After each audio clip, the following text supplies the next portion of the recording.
यमनगरी 20 फरवरी 000 रोज यमनगरी में श्रीमान यमाजीराव मृत्युपंथे के अध्यक्षता में वार्षिक सभा संपन्न हो गई। इस सभा में गत वर्ष में हुए अपघातों का आढ़ावा लिया गया और नए साल के नए उद्दिष्ट सभी यम प्रतिनिधियों को दिए गए।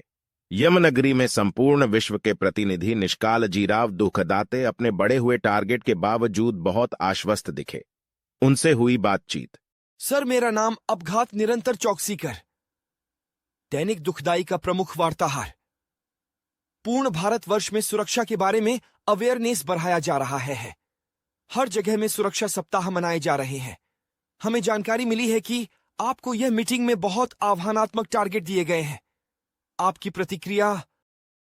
कितने ही जनजागृति कार्यक्रम होने दो, मैं आत्मविश्वास से कहता हूं कि मैं यह टारगेट केवल अचीव नहीं करूंगा तो इससे ज्यादा कर दिखाऊंगा।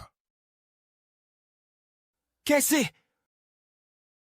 देखिए, आप हर कार्यक्रम धूमधाम से करते हो और थोड़ी देर में भूल जाते हो, यह मेरा एक्सपीरियंस है। इसलिए मैं आश्वस्त हूं। लेकिन अभी सुरक्षा विषयक कार्यक्रम केवल सरकार नहीं चला रही है, इसने जन आंदोलन का रूप लिया है। इससे आपको तकलीफ नहीं होगी? मेरी कार्यप्रणाली थोड़ी अलग है।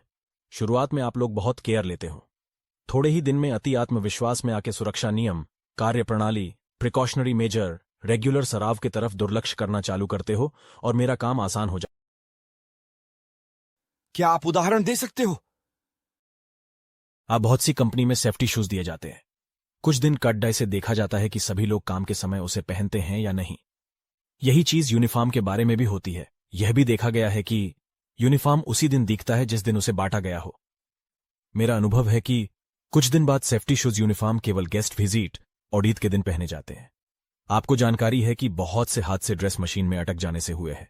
सेफ्टी शूज पहनने से कुछ हादसे टल भी सकते हैं, लेकिन आप लोग दयालु हैं। आप लोग दुर्लक्ष्य करते रहो, मेरा काम आसान करते रहो। मुझे कुछ करने की जरूरत ही नहीं। परंतु अभी परिस्थितियां बदल रही हैं। गवर्नमेंट अनेक सख्त कानून बना रही है, उनका पालन करने का निर्देश दिए गए हैं। पूरी यंत्रणा इस काम में सक्रिय है। परिणामतः अभी सेफ्टी को अधिक गंभीरता से लिया जा रहा है। मुझे इसकी जानकारी है, पर आप कानून बनाने में श्रेष्ठ हो तो उसे तोड़ने में सर्वश्रेष्ठ। अगर आप लोग सुरक्षा नियमों का पालन करने लगे तो थोड़ी परेशानी हो सकती है, लेकिन मुझे आप लोगों के ऊपर विश्वास है, भरोसा है। अभी तक मेरे सफलता में आप लोगों का भरपूर सहयोग मिला है। आपके माध्यम से सभी लोगों को हाथ जोड़कर विनती है, जब भी मौका मिले आप सुरक्षा नियम ब्रेक करते रहो और मेरा भक्ष्य बनते रहो। हम लोग जानते हैं कि दूसरों की गलती से सबक लेना चाहिए। आप लोग यह भी मानते हैं कि पब्लिक मेमोरी बहुत शॉर्ट होती है। दुर्घटना होने के बाद उसके ऊपर जोर शोर से चर्चा होती है और कुछ दिन बाद वही रिपीट स्टोरी। आज तक जितने भी रोड दुर्घटना हो गई है, हेड इंजरी हो गई है, उनमें से अधिकांश हेलमेट के कारण बच सकती थी। फिर भी कितने लोग हेलमेट का इस्तेमाल रोज दुपाहियां वाहन चलाते समय करते हैं? कितने लोग सीट बेल्ट का उपयोग चारपाहियां वाहन चलाते समय करते हैं? कितने लोग अपने वाहनों की सर्विसिंग नियमित रूप से करते हैं? जिस गति से वाहनों की संख्या बढ़ती जा रही है, उसी अनुपात में मेरी संधि विस्तार हो रही है। ये तो है सर्व सामान्य जनता की बात, लेकिन इंडस्ट्रीज में व्यवस्थापन सेफ्टी के बारे में बहुत ही सजग है। यह कहने की बात है कि सेफ्टी फर्स्ट।